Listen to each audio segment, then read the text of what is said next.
অৱশেষত আমি যি ভাবি আছিলোঁ সেয়াই হ'ল।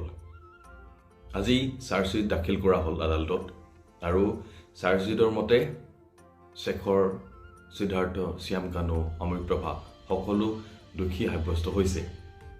চ' BNS ছেকশ্যন 103 মতে মানে মাৰ্ডাৰৰ যিটো কেছ হয় সেইটো লাগিছে আৰু ইয়াৰ পাছত ট্ৰায়েল হ'ব। ট্ৰায়েল মানে হৈ গ'ল যে তেওঁলোকে ডিফেণ্ড কৰিবলৈ নিজকে ডিফেণ্ড কৰি মানে দোষী নহয় বুলি প্ৰমাণ কৰিবলৈ মানে যুঁজ দিব পাৰে। কিন্তু ইতিমধ্যেই অসমৰ এডভকেট মানে উকিল সন্থাই কৈ থৈছে যে তেওঁলোকৰ বিৰুদ্ধে তেওঁলোকৰ হৈ কোনোৱে যাতে কেছ নলয়, নুযুঁজে বুলি, যুঁজ নিদিয়ে বুলি কৈ থৈছিলে, যাতে এয়াই হয়।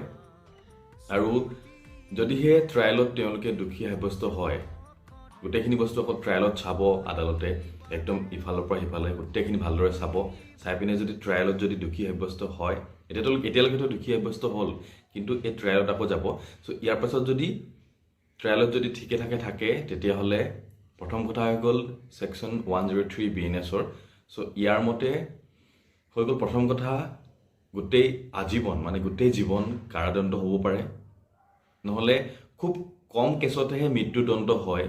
যিমানখিনি ৰিচাৰ্চ কৰা মতে পাইছোঁ খুব কম কেছত মৃত্যুদণ্ড হ'ব পাৰে, নতুবা ফাইনো লাগিব পাৰে। চ' ফাইনৰ কথা নহয়, যিকেইটা উল্লেখ কৰিলোঁ প্ৰথমতে সেইকেইটা যাতে হয় তাৰ কাৰণে আমি সদায় কামনা কৰি আহিছিলোঁ আৰু সেইটোৱে বিচাৰোঁ।